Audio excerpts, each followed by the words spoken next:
I want to start with your childhood because you spent a lot of your time in a trailer traveling. Tell me about that. My father had a summer resort, a small summer resort in southern Michigan, and in the wintertime, we would get in the house trailer and go to Florida or California slowly as he was buying and selling antiques or jewelry along the way in order to have enough money to go, right? So it was an unusual childhood because I was never going to school for a full year. I mean, we left about Thanksgiving, so I would leave at Thanksgiving.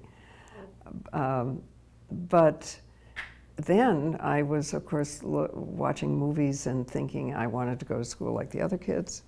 Now I'm kind of grateful I didn't, because I think I missed a certain kind of brainwashing, which I hope is less now, than it would have been then.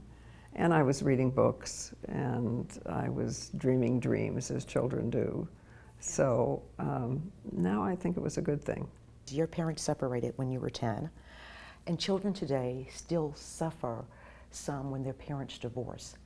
For a child that may watch this, what advice do you give them to cope with that? Remember that your relationship with both parents remains. You have an individual relationship with your mother, with your father, and that remains. Whether or not they have the same relationship is separate from you. You ended up with your mother, and at one point she had a nervous breakdown. And you talked about that and how doctors treated her differently. Can you share more? Yes, I think that as we can see in all kinds of ways, say, take the history of tranquilizers, for instance. Tranquilizers were 80 or 90% given to women and not to men. Just the idea was keep them quiet, or they can do housework. It's not that important that they're. It's very, very biased as a system, and also the cause of a nervous breakdown or mental illness. In my mother's case, it was very related to the fact that she had to give up everything she loved. She was a journalist, a pioneer journalist in her day, very successful. She loved her work, but she couldn't keep that going and take care of my older sister. I wasn't born yet, and also accommodate the dreams of my father, which were all about creating a summer resort in a very isolated place in Michigan. So she gave up everything she loved. There's a unique person in you and in me and in everyone, male and female, and that uniqueness will never be expressed if we give up on expressing it. Let's talk about your grandmother, Pauline, because she sat on an educational committee. She helped free members of her family from the Holocaust. Did her life shape yours in any way? I so wish it had. She died when I was 5, I think. So I have a kind of sensory memory of her apartment and her kitchen.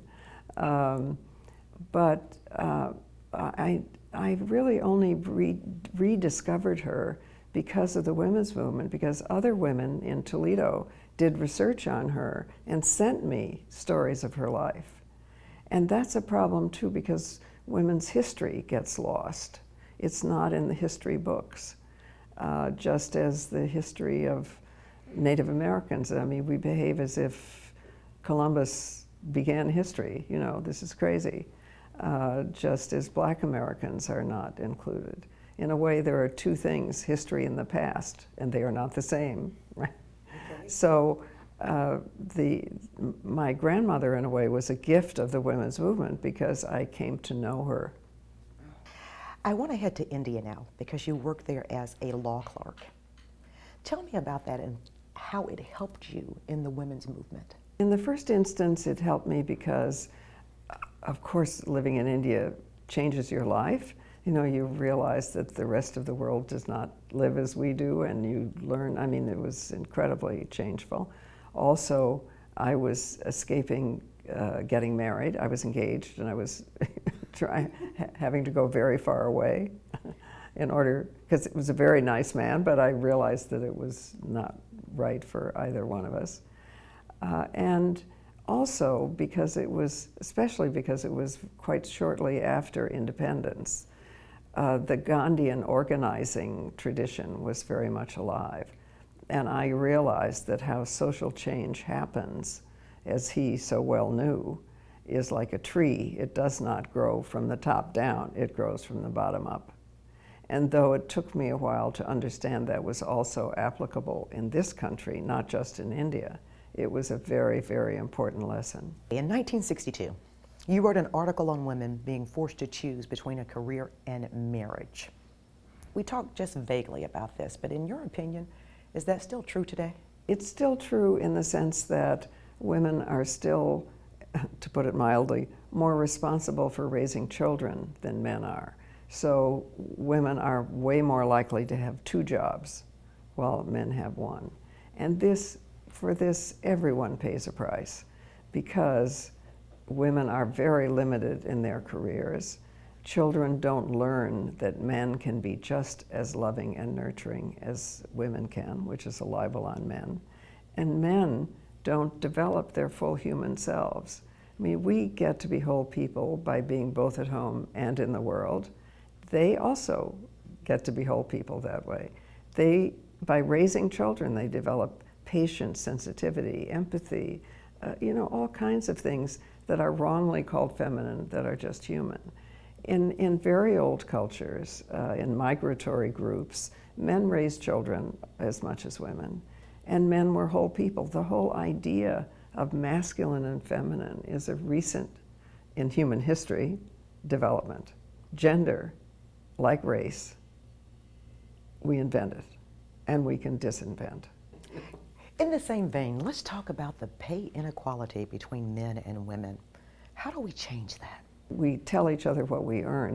The one thing we actually know is how much we're making. So if in workplaces we share this information. In New York State, we had to get a special law passed so that you were not disciplined for telling how much you earn. That's crazy, right? And you just look at common sense as opposed to custom. I know that when you're getting a job, many women feel reluctant to make too many demands. They won't get the job. But how do they know that? You don't know until I think that employers want confident people. And you are valued by how much you value yourself. So the first important thing is to know and to ask. Most people find your time working as a Playboy bunny fascinating. I'm not trying to dishonor this occupation. People are just trying to make a living, right? But actually I was doing it in order to write an expose because the working conditions were so terrible. Theoretically you weren't supposed to go out with the customers, but actually women were rewarded for going out with the liquor distributor or somebody who could write about the club in a flattering way. It's a terrible, terrible job. Very high heels with a costume so tight it would give men a cleavage if they wore it. Several other things that I wanted to talk to you about. But we're going to end it with you please finishing these sentences for me, Miss Gloria. Oh my goodness, okay. Gloria Steinem is? I would say happy, if that's a surprise, but I am happy, yeah. My biggest achievement is? I don't know. Other people will have to judge that. My biggest mistake was? Not starting sooner. I love that. And not writing more. My strength lies in? Listening. Here's what I wish for women. Whatever they wish for themselves. What's next? I have no idea, and I can't wait to find out. Korea and the 2-mile walk, is it achievable? The unification of North and South Korea is absolutely achievable, and I'm proud to have been one of 30 women who crossed the DMZ, women from all around the world, to demonstrate that.